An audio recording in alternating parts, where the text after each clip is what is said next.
Perfect. Perfect.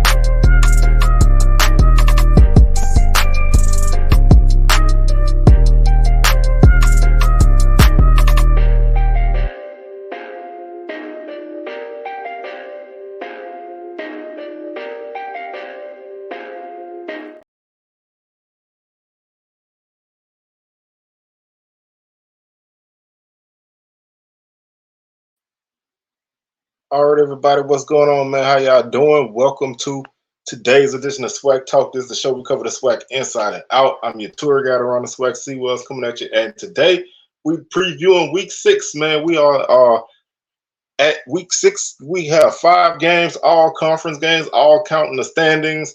Man, it is on and popping. It's homecoming season and everything in between, man. So we are gonna go ahead and get this thing started, man. Y'all hit those socials. You can get the weekly schedule right there. Facebook is Swag Talk, Instagram Swag Talk, Twitter Swag Talk 76. Also, don't forget to subscribe to the channel. We're over 1,100 subscribers. If you'd like to become a member of the channel, you can hit the join button. If you would just like to support the show and not have to worry about any monthly type of thing, we have our Cash App. You can support the show there. Cash App is $ Swag Talk. Like the video, share it, and feel free to comment your thoughts on week 6. We are in it, man. No time to waste, man. Let's go ahead and make it happen. First game is homecoming in the Gump, man. Bring your folding chairs. It's homecoming in the Gump. Hornets host the Bethune-Cookman Wildcats. Both are coming into this game at 1-3. Bethune-Cookman, they're coming into this game, man. They have kind of had, they've had a rough go of it. Haven't really been able to put some things together. Still trying to figure out their identity. They're 1-3 and 0-1 in conference. This team hasn't really had a lot of success. Played 2 FBS games, a D2 game, and 1 SWAC game. So kind of been all over the place. Still trying to figure out where these guys are in Coach Woody's first year. Offensively, they are averaging 17 points per game, only averaging 67 yards on the ground, 2.5 yards per carry, 151 through the air, 3 touchdowns, 2 interceptions. Total offense, 218 yards of offense, only averaging 4 yards per play. Just been a rough go of it, man. Just quarterbacks been banged up. Guys haven't been able to play yet who they've expected to play. Defensively, giving up 33 points per game, 197 yards allowed on the ground, 5.2 yards per carry. Opponents are passing for 243 yards of offense, 5 touchdowns, 3 interceptions, 440 yards of total offense for the opponent, 6.3 yards per play. They've given up 17 touchdowns. They've scored 9. The Wildcats are converting 23% on third downs and 50% on fourth down. They fumbled 7 times and lost 5. They've registered 4 sacks as a defense, have given up 13. So being able to protect the quarterback has been an issue.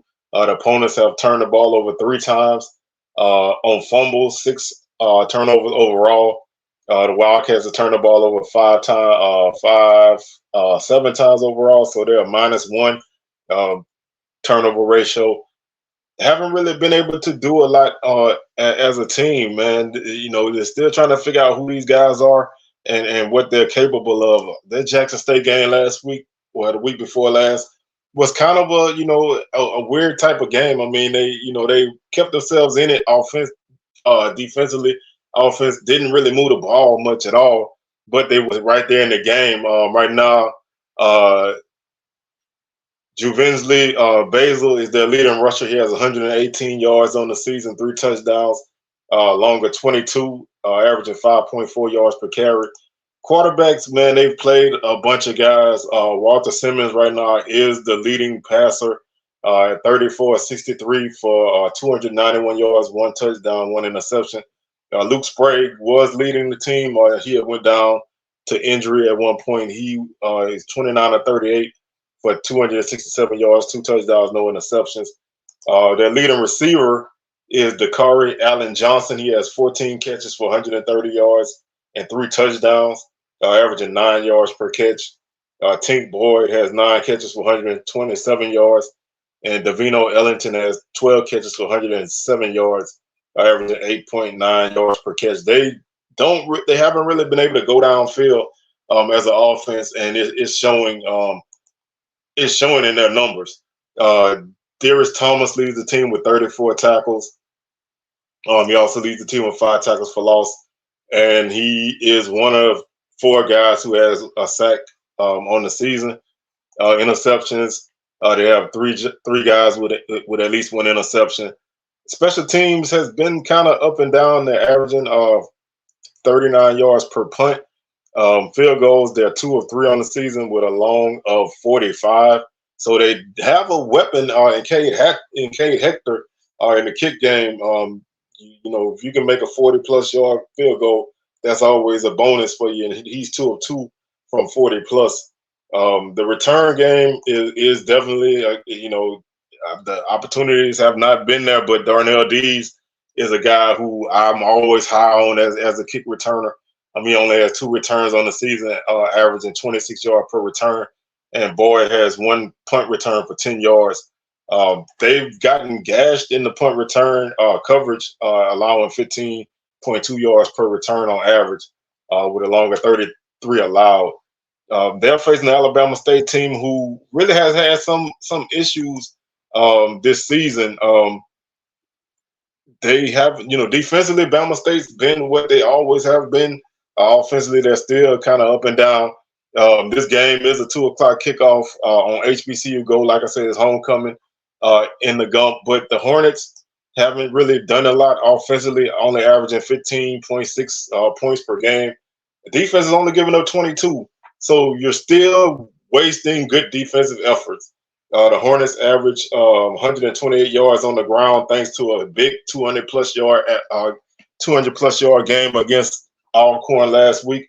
The defense only allows 86.7 yards on the ground, so it's tough to run on this team.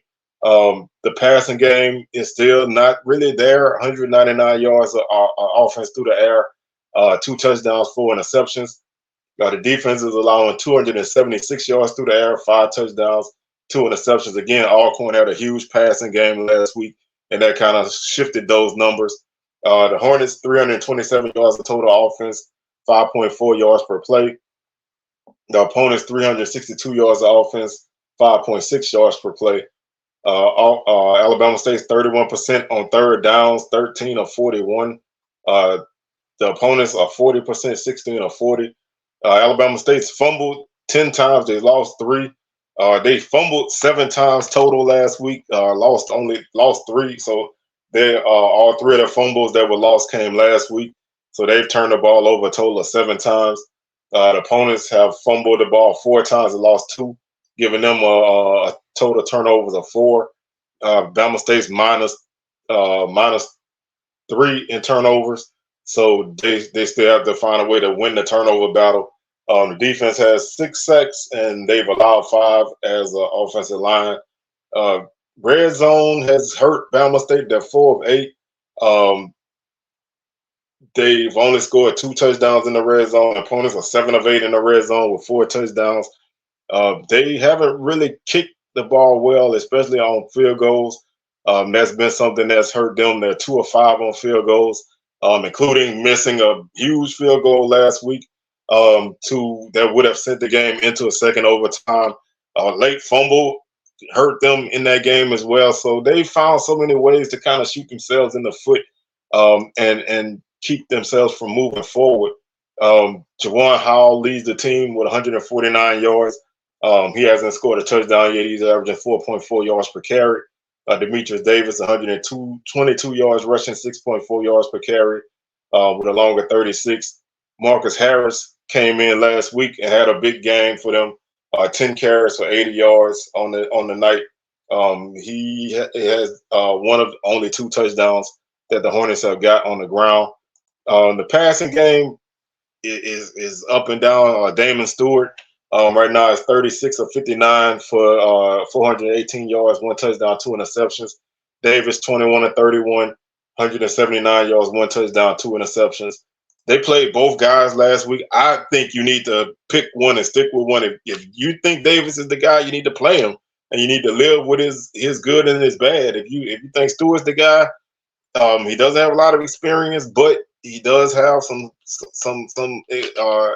explosiveness. Passing game seems to click a little bit better with him. If that's the guy you're gonna go with, then you need to go with that guy. I don't think you need to juggle quarterbacks, especially at this point in the season. You need to pick a guy and get him going, and you need to find somebody to help out Keyshawn Johnson. Right now, Keyshawn Johnson has 18 catches for 219 yards, 1 touchdown. Nobody else has more than 7 catches right now, and Juwan Howell has those 7 catches out the backfield.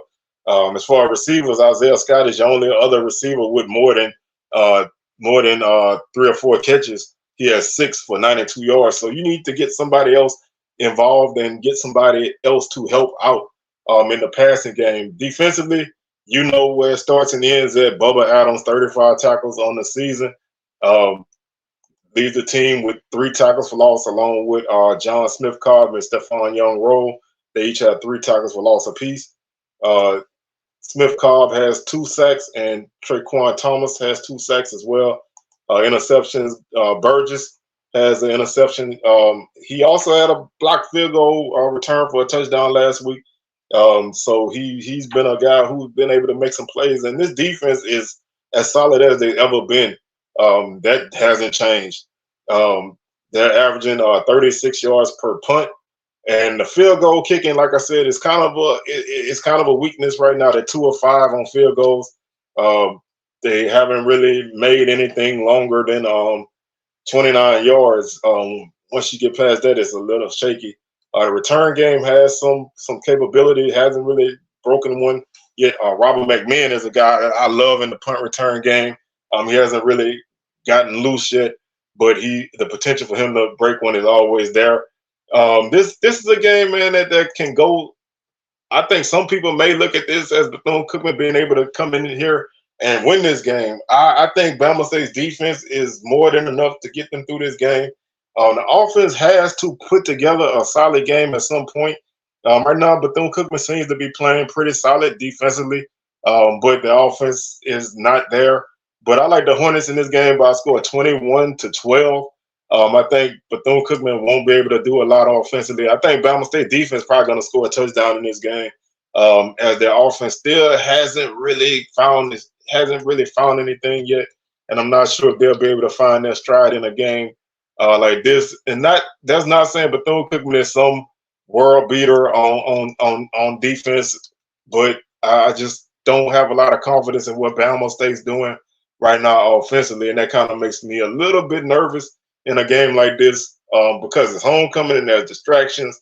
But I think the Hornets will find a way to win this game. Again, like I said, by a score of 21-12. Our next game is a big SWAC West game. Alcorn heads to the reservation to take on the Big Bad Braves of Alcorn. Definitely a game that, the luster is not gone, but Alcorn hasn't really put together a great game yet. It's homecoming on the reservation, so that's the extra spark. ESPN Plus broadcast 2:30 kickoff. So that definitely gives you a little extra oomph to this game. Grambling has been playing better week in and week out, man. I was, really kind of looking at their run defense as kind of being an issue, but they've been getting better at that. Still giving up, statistically on paper, still giving up a lot of yards, but they've been solid the last 2 weeks, and the offense has just been playing really well. Grambling leads the league at 33 points per game, but they're giving up 34, so they're still giving up points. Although the last 2 weeks they've held their opponents to under 30 points, so that's definitely a plus. But they've been giving up points and yards as a defense, but their offense is really good. 184 yards on the ground, averaging 5.1 yards per carry. They're 223 through the air, 10 touchdowns, only 1 interception. Really, really good offensive effort for Grambling this season, averaging 6 yards per play, 407 yards per game, scoring 22 touchdowns. The opponents are averaging 211 yards on the ground. If you're Alcorn, you gotta like that because you're a team that wants to run. You haven't really been able to run the last couple of weeks, but the opportunities are there for you in this game. But the opponents also average 212 through the air. Grambling does have 5 interceptions as a defense, 424 yards of offense for the opponents. Now, a lot of that number is skewed because they played LSU, so you gotta kind of look at that kind of way. But the offense definitely is more than capable of winning games right now by themselves. 40% third down average for Grambling, 57 on fourth down, 2 fumbles, only 3 turnovers as an offense. And 5 weeks into the season, that's great. This offense takes care of the ball. Defense has forced 8 turnovers, so they're turning you over, and they're taking care of the ball, and that's a winning recipe right there. They have 9 sacks as a defense. They've only allowed 4, so they're protecting the quarterback. They're 23 or 24 in the red zone. Very efficient. 19 of those 23 scores are touchdowns. This is a very efficient offense. Defensively, 15 or 17 in the red zone. So still got, there's still some work to do on defense, but this offense is playing really, really well. Chance Williams, 437 yards, averages 7.3 yards per carry, has 3 touchdowns, 4 chalk. 285, 4.6 yards per carry, 5 touchdowns. You also got Keelan Elder out there averaging the 4.6 yards per carry with a touchdown. Miles Crawley, who, you can weight things how you want to weight things. He is one of the top quarterbacks in the league at this point. 93 of 154, 10 touchdowns, 1 interception, 60% completion rate, 1,106 yards. When he goes to the air, he has targets. Antonio Jones has 23 catches for 269 yards. Lyndon Rash, who was all-conference guy, 21 catches, 240 yards, and 5 touchdowns. Javon Robinson has a touchdown catch. He has 12 catches also. Tylon Williams has a touchdown catch. Joshua Quiet, the tight end, has a touchdown catch. J.R. Waters has a touchdown catch. Chance Williams has a touchdown catch. So he spreads the ball around. And this is an offense that's gonna be a pick your poison. Are you gonna try to stop the run and get beat through the air? Or are you gonna try to slow down the run game and get beat on the ground? Right now, it's all clicking. Lewis Matthews leads the team with 44 tackles. One of the key additions on this defense has been they've gotten some help at linebacker with Jones coming back, being able to play, and that definitely has helped them on the linebacker core, kind of making things a little bit better for Lewis Matthews. He doesn't have to worry about as much attention, but he has 44 tackles on the season, 2.5 tackles for loss. Javon Carter leads the team with 5 tackles for loss and 3 sacks. Sunday Anderson hasn't really broken out yet this season. 19 tackles, 2 tackles for loss, 1.5 sacks. But the ability is there, and a guy like that, you're not going to be able to keep him down for long. He's going to break out at some point. Cedric Anderson leads the defense with 2 tackles, with 2 interceptions. Special teams have been really good. Jimmy Isles averaging 42 yards per punt. Tanner Rinker, who was the newcomer of the week, he was specialist of the week. 5 or 6 on field goals with a long of 38. So definitely really solid there. They're playing really well all around. Special teams, the return game hasn't really broken loose yet. Nobody's really broke loose on the return game in conference, but they have some guys who are more than capable. Alcorn comes in at 2-3, 1-1 in conference. This team hasn't really lived up to what a lot of people, myself included, expected. Early in the season, the passing game was horrendous. It's gotten a lot better under Aaron Allen. The running game is not where I thought it would be, but it can get there. The guys, they have more than capable guys to get their running game going. It just hasn't exploded yet. 129 yards per game on the ground for the Braves. They're averaging 16.8 points per game, 192 yards through the air for Alcorn, 4 touchdowns, 3 interceptions. Total offense, 321 yards of offense, 5.4 yards per play. The opponents are averaging 24.8 points per game, 181 yards on the ground, 189 through the air, 371 total offense for the opponents, 5.9 yards per play. Alcorn's converting 37% on third down, the opponents 41. Alcorn hasn't fumbled yet at all, so that's definitely a key for them. Only 3 turnovers as an offense, very solid. Defensively, they obviously win in the turnover margin. They have 7 interceptions and 4 fumble recoveries, so they're a +8. That's very good. Even with the way this team hasn't really played to the level that we think, they've turned teams over extremely well.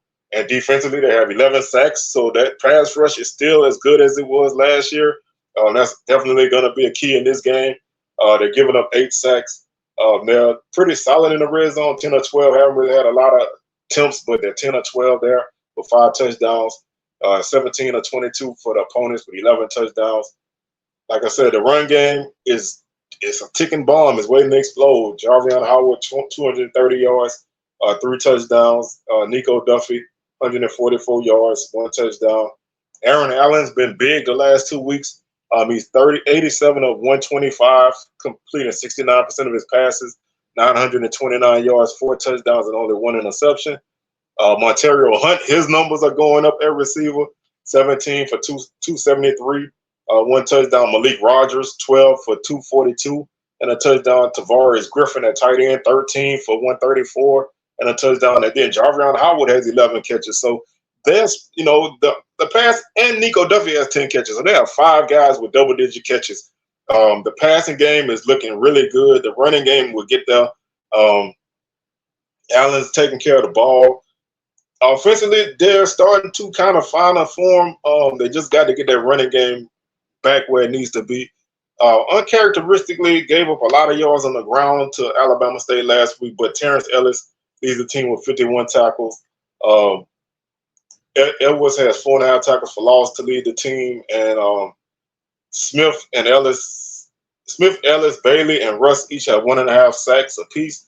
And just like last year, they have multiple guys that are getting to the quarterback, so they continue to still be able to do that. McDaniel leads the team with 2 interceptions. Special teams has been solid. The punting game is averaging 34.4 yards per punt.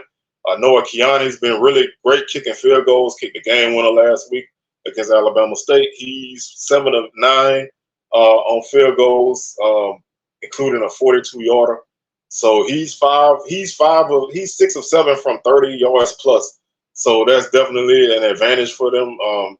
Having a guy that you trust to knock in field goals when you get in range is definitely a key. Again, the return game hasn't really been there yet, but they have guys that can make some things happen. This is going to be a fun game, man. 2 different styles of teams, 2 different styles of defense, 2 different styles of offense, but they're both hungry. Both teams need this game. I mean, if you're Grambling, you definitely don't want to lose this game and drop into a tie with everybody, or kind of lose the pace that you're setting. If you're Alcorn, you don't want to fall too far behind. You don't want to come up short now, with 2 losses, and now you're chasing big time, hoping for crazy chaos.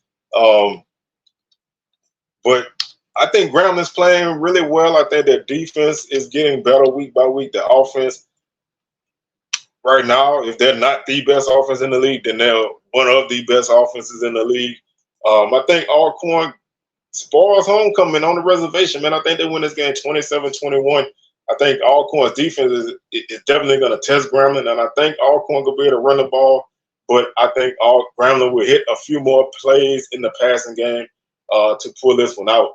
And that takes us to our next game, which is Alabama A&M and Jackson State hooking up in Mobile in the Gulf Coast Challenge. That's a 3 o'clock kickoff on ESPN Plus. This is a game before the season started. I would lean almost 100% toward Jackson State. Right now, I don't really. I feel like this is a kind of more of an even game, man. When you look at on paper, paper is paper, and you can make statistics say what they want. But these two teams kind of are similar. When you look at how they're ranked in a lot of statistics. Right now, Jackson State's averaging 26 points per game, giving up 28.4. Jackson State's averaging 161 yards on the ground. They're giving up 171 as a defense. The passing game, 228 through the air for the Tigers, 8 touchdowns, 2 interceptions. The opponents, 198 yards through the air, 8 touchdowns, 5 interceptions.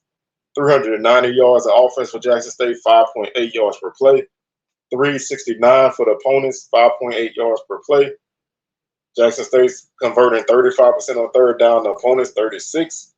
66% on fourth down for the Tigers, 60% for the opponents. Jackson State's fumbled 8 times and lost 3. The opponents 6 times they fumbled and lost 3. So Jackson State has 5 turnovers and the opponents have 8. So Jackson State's plus 3. Defensively, the Tigers have 12 sacks. They've given up 13. 11 of 17 in the red zone for Jackson State, 7 touchdowns, 14 or 18 for the opponents in the red zone, 14 touchdowns. So that's one thing that's hurting Jackson State right now is if they opponents get in the red zone, they're scoring 7 and not 3. And that can hurt you, especially against an offense that can run the ball really well. And I really, I think this is a great running back matchup. Just like the Grambling Alcorn game was a great running back matchup. This is a great running back matchup. Yeah, Irv Mulligan, who's definitely running the ball extremely well, has 496 yards and 5 touchdowns. He doesn't go down on the first tackle, man. He's a guy that keeps moving. Can definitely spin it around, twist his body, and pick up those yards when they look like he doesn't have anything now. Ahmad Miller has 109 yards behind him at 6.8 yards per carry. Jason Brown is 81 of 126 passing, 21 yards, 5 touchdowns, 2 interceptions. Also, Zion McDonald, 18 of 25, 220 yards, 3 touchdowns, no interceptions. Rico Powers leads the team with 20 catches for 369 yards. Duke Miller, 16 catches, 142 yards. Powers has 2 touchdowns. He's averaging 18 yards per catch. Definitely a big play guy. Isaiah Spencer, a young guy, 13 catches for 120 yards. He has a touchdown. Fabian McCray has 8 catches for 88 yards. Jency Riley at tight end, 7 for 88, also in a touchdown. Defensively, they're led in tackles by Isaac Peppers with 36. He also has 6 tackles for loss to lead the defense. Jeremiah Williams has 3.5. And Antonio Doyle leads the team with 2.5 sacks. Right now, Jackson State's a team that, they're a work in progress. They have 30 tackles for loss as a defense, but the opponents have 40. So they're still, struggling in some aspects on the offensive line, but they've been able to make some things happen. Tim Stewart leads the team with 2 interceptions. And special teams, man, like I said, they had some injuries. They had to, press somebody else in the service. At punter, Matt Noel was injured last week. Avery Salerno, who is the long snapper, he actually punted last week. Didn't really have a great game at that. But the kicking game, obviously, they've had to press a few people in the service. Where that team is right now in that aspect can be the difference between winning and losing this game. If the kicking game isn't there, people still out.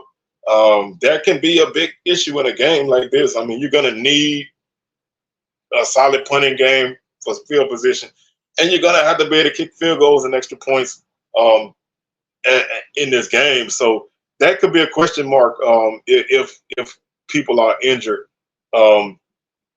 Isaiah Spencer, Rico Powers, Seven McGee are all guys who can be weapons in the return game for the Tigers. Looking at Alabama A&M, like I said, they're a team that's scored 50-plus against both their D2 opponents. They've scored 20 and 30 against their FCS opponents and 13 against their FBS opponents. So point-wise, they're all over the place. 32 points per game average. for the Bulldogs, 21 for the opponents. They're averaging 147 yards on the ground, giving up 117.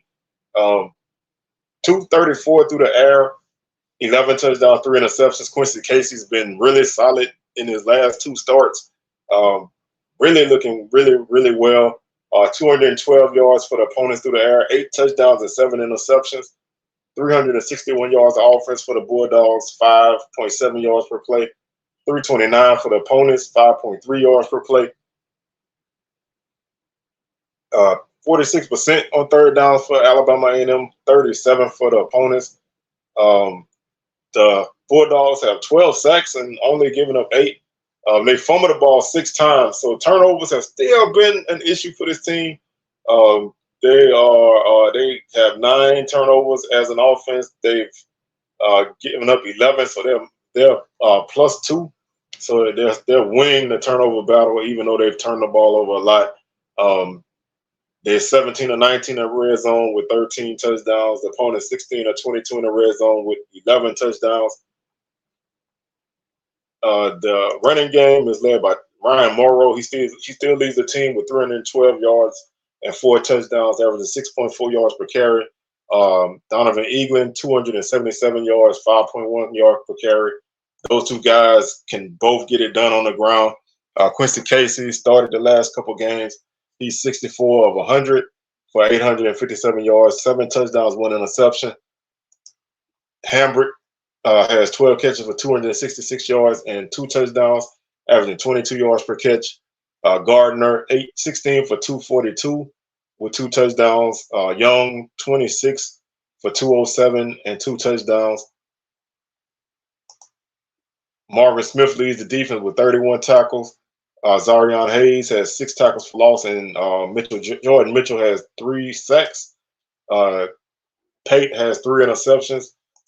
Special teams have been solid. McCready averages 45 yards per punt. Barbosa is 4 or 5 on field goals with a longer 29. He is 0 for 1 from 40 plus. Gardner has been a really good weapon in the return game. He has a punt return touchdown. They have a long return of 57 also by Gardner on kickoff returns. So the ability to break a kick is there for the Bulldogs. You really want to see if they can break those plays out in conference play and not just in those D2 games. But they've been able to make some things happen. And that's why I feel like this game is a lot more interesting than I thought it would be going into the season. Jackson State, their bye week could be really beneficial for them. This past week, that gives you an opportunity to work on some things, shore some things up, and hopefully get some people healthy, especially in the kicking game.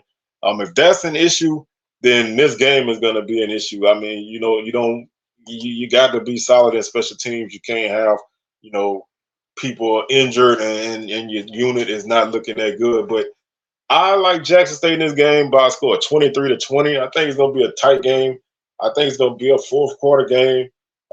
Maybe a late touchdown pulls it out for the Tigers. But I think the Bulldogs are going to be they're going to be game, and they're going to give JSU everything they want. But I think Jackson State has enough to get by in this game. My next game is Valley at Prairie View. That's a 6 o'clock kickoff. Valley's been a thorn in Prairie View side the last 2 years. They beat them in 21. They beat them in 22 to cost them the SWAC West Division Championship. Valley is not that Valley right now, man. They're only averaging 9 points per game. They're giving up 33, only averaging 97 yards on the ground, giving up 143 on the ground. Only passing for 107. They have 2 touchdowns and 2 interceptions. The opponents 268 through the air, 11 touchdowns, 3 interceptions. Valley only 204 yards of offense, period. 3 yards per play.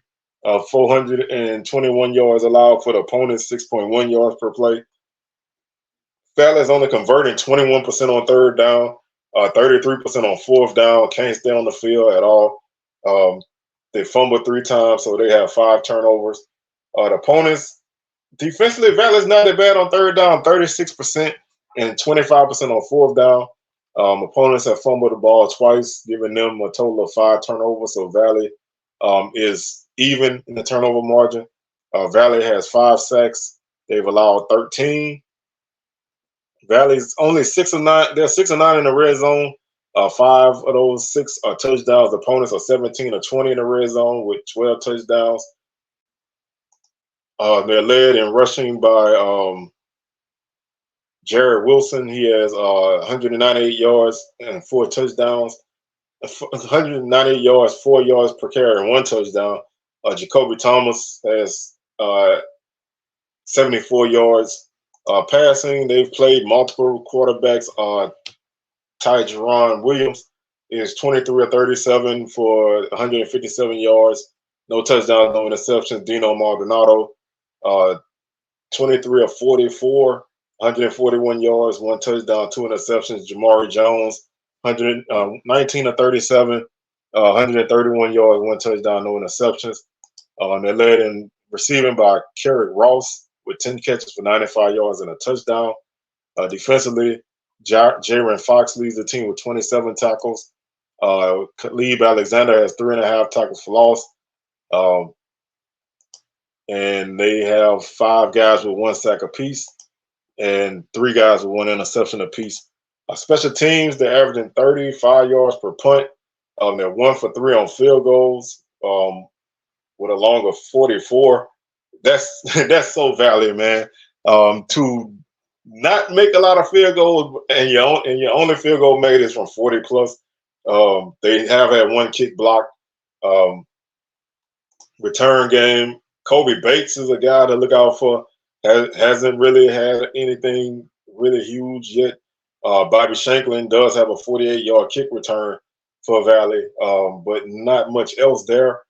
Prairie View, this is a team that's been able to move the ball, but their defense has honestly given up a lot in pretty much every game. The Panthers averaging 19 points per game, giving up 40, 170 yards on the ground rushing. Not quite where they have been at, especially last season, but I think they can get there. Opponents averaging 145 yards per carry, 145 yards per game, 4.8 yards per carry. The passing game, 197 yards per game, 3 touchdowns, 4 interceptions. 307 through the air for the opponents, 18 touchdowns, 5 interceptions. They've really struggled to stop teams from passing the ball. 452 yards of offense for the Panthers opponents, 7.2 yards per play. 367 for the Panthers, 5.5 yards per play. They have 35% third down rate conversion and 42 as a defense. They fumbled 3 times. The opponents have fumbled 1. Purview only has 2 sacks as a defense. They've given up 14 sacks, so they've had a tough time protecting the quarterback, and they've had a tough time generating a pass rush, which is kind of a surprise, but at the same time, kind of not, because they lost a lot of guys on their D-line coming into the season. Mar Antoine leads the team with 357 yards and 2 touchdowns. Rushing, Trezon Connolly, 62 of 112, 932 yards, 3 touchdowns, 4 interceptions. Brian Jenkins Jr., 11 catches, 244 yards, averaging 22 yards per catch. And Trajan Spiller, 11 catches for 211 yards and 2 touchdowns, averaging 19 yards per catch. So they definitely have some guys who can make some big plays. Bloomfield averages 19 yards per catch with a touchdown. Their passing game has shown some explosiveness. It doesn't have the consistency yet. Keyshawn Johnson leads the team with 39 tackles. Jamal Marshall has 3 tackles for loss. Johnson has 2.5 tackles for loss. And like I said, they have 2 sacks. Right now, this defense is just not really making a lot of plays in the backfield, 23.5 tackles for loss. Like I said, they have the 5 interceptions, and they have multiple guys with those. Special teams has been solid. Jesso averages 36.1 yards per punt, and Villa Gomez has been solid on field goals. The team is 7 of 11 on field goals with a long of 46. They're 2 of 2 from 40 plus, so they definitely have a weapon there. They've been pretty solid special teams wise. Brian Jenkins is definitely a guy who to look out for in the return game. He's averaging 11.5 yards per punt return and 23 yards per kickoff return. You definitely want to watch him. He's capable of making something happen in the return game. Definitely a guy who lives up to his nickname of Juice. And this game, I think Prairie View wins this game, man. We can meme it and joke it that Valley has been able to give the Panthers a lot of problems, and Valley, is their kryptonite, but Valley is just not Valley. I mean, Valley is just not good right now, and I think Prairie View has more than enough to win this game. I think they win this game 34-10. They need this bounce back coming out for the Grambling game, and I think they get it against the Delta Devils, who still have a lot to figure out, man. They still have some serious things to work on, and they have to get right, and they're not there yet. My game of the week is Florida A&M at Southern.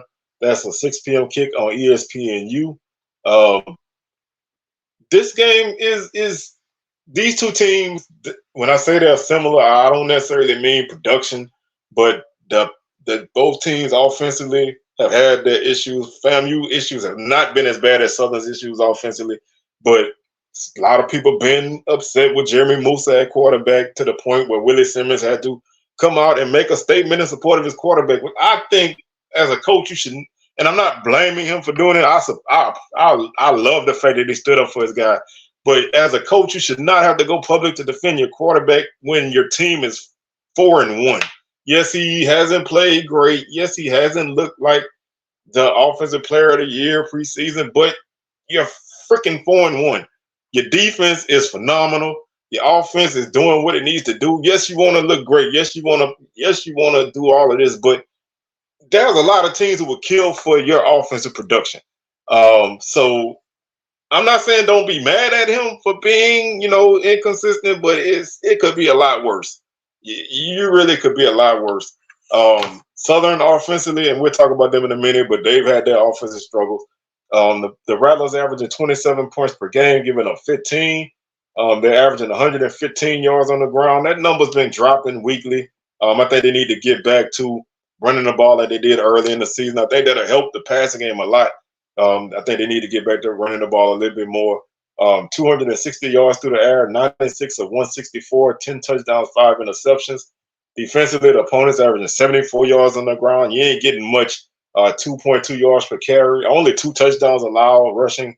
Opponents 191 yards passing, 7 touchdowns, 2 interceptions. 375 yards of offense for the Rattlers, 6.2 yards per play. The opponents 266 yards of offense, 4 yards per play. 40% third down for the Rattlers, 37 on fourth down. They fumbled 4 times and lost all 4, so they have 9 turnovers. Defensively, they forced 5, so they're -4. And like I said, I can understand a lot of the frustrations, but sometimes it may not look pretty, but the end result is the end result. This defense is only allowing 27% on third downs and 55 on fourth downs. They have 16 sacks as a defense, only allowing 7 as an offense. They're 11 of 16 in the red zone with 7 touchdowns. Opponents 8 of 13 in the red zone with 5 touchdowns. Individually, Terrell Jennings right now leads the team with 200 yards, 5.4 yards per carry with 4 touchdowns. He does have a 73-yard run. Not a lot of explosive runs for this team.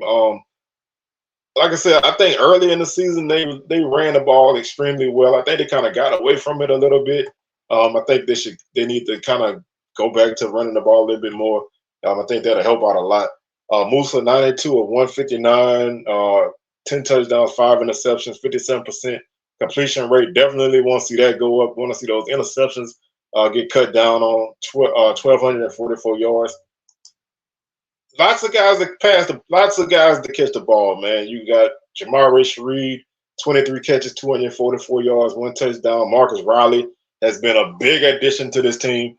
13 catches, 232 yards, 3 touchdowns. He's averaging 17 yards per catch. Nicholas Dixon's averaging 19 yards per catch, 10 catches, 194 yards, and 1 touchdown. You got Kamari Young at tight end. You got Kobe Gross at tight end. You got weapons, man. You got a lot of weapons in the pass game that really can help the Rattlers move the ball as long as they can be consistent with that. Defensively, Isaiah Major has 40 tackles to lead the team. He also has 7 tackles for loss. Anthony Dunn leads with 9 tackles for loss. Also, Gentle Hunt has 7 tackles for loss. Dunn leads with 5.5 sacks. Major has 2. This defense has 55 tackles for loss and 18 sacks. Like I said, they are a disruptive unit all over. Only 2 interceptions, but they still can cause a lot of issues. Special teams still solid. That's always been solid for FAMU. Will Holt averages 42.8 yards per punt with a longer 59. Gillis is 4 of 6 on field goals with a longer 34. The return game, you got Shareed, who averaging 23 yards per punt return. You got Riley, who's averaging 30 yards on kickoff returns and a touchdown. So that special teams for the Rattlers is great, and it's been great for years. Nothing's changed there for them. Southern is consistently inconsistent. The offense has gotten better incrementally week by week. The defense has been really, really good.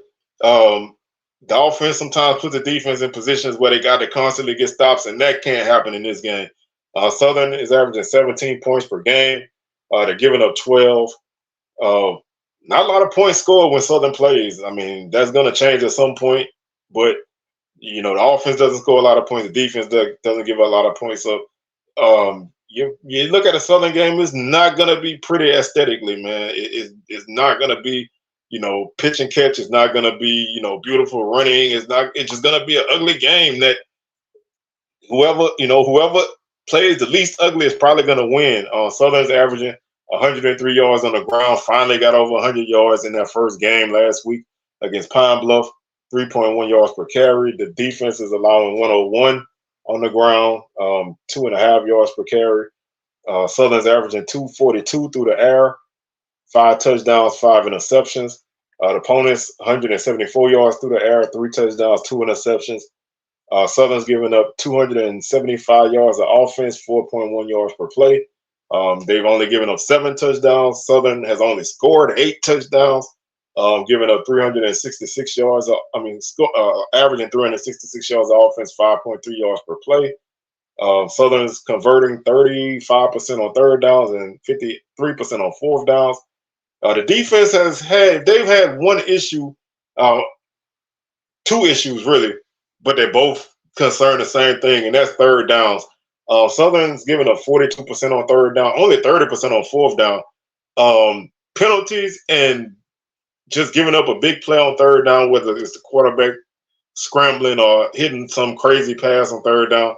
That's really been the only thing Southern's defense has had a problem with is third down stops.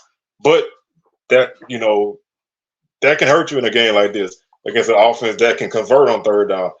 Southern has 10 turnovers, 5 fumbles, 5 interceptions. Defense has 8, 6 fumbles, and 2 interceptions. All 8 of Southern's turnovers have come in the last 2 games. So they have, they really struggled to turn teams over, and it wasn't through lack of effort. There were plays in games where the ball got batted 30 feet in the air, and a receiver came from out of nowhere and made the catch. A lot of times in games that's an interception. Is a catch for a first down, because the receiver made a great play. Those are the things about turnovers that can be, luck sometimes. And Southern right now has finally started to force some turnovers. Defensively, they have 14 sacks. They're giving up 14 sacks. Offensive line's definitely a work in progress. Southern is 7 of 11 in the red zone, only 3 touchdowns. So they definitely are not efficient when they get in the red zone, kicking a lot of field goals. In the red zone, opponents are 4 of 8 in the red zone with 3 touchdowns. It's just not a lot of, like I said, it's just not a lot of movement in a Southern game on either side of the ball, and it's not pretty. So if you want to come and see pretty football right now, it's not there. Garrett Quarles leads the Jaguars with 176 yards rushing. He had 102 on Saturday, so he was the first back to go over 100 yards for Southern. This season, he has 2 touchdowns on the ground. Kendrick Rhymes, 154 yards rushing, 1 touchdown. Rhymes averaging 5.5 yards per carry. Quarles 3.7. Harold Blood is 74 of 122, 913 yards, 5 touchdowns, 5 interceptions. He completed 60% of his passes, had his best game. Even though it wasn't a complete 4-quarter game, he had his best game Saturday, was 18 of 20. Had a stretch of 17 completions consecutively. Had one bad throw. Well, you could say 2. One was a miscommunication, and one was just a bad throw that got dropped. But this was his best game, so he's putting things together as the season goes on. But he has a tough test this week. Jalen Howard leads the team with 8 catches for 127 yards. Rhymes 15 for 119 and a touchdown. Allen has 5 for 96. Pete 4 for 90 and 2 touchdowns. Defensively, Jalen Campbell has 39 tackles to lead the team. Kelby Givens has 10 tackles for loss. Taj Brown 7. Brown has 3.5 sacks. Givens 5. Those two are definitely a force on the defensive line on either side. Definitely have to account for them. Carter and Johnson each have an interception. Special teams has been really good. Beauplan averaging 43 yards per punt with a longer 56. Griffin is 5 of 7 on field goals with a longer 42. He's 3 for 3 from 40 plus. He has a really solid leg, great on kickoffs. The return game still haven't really had a lot of big returns.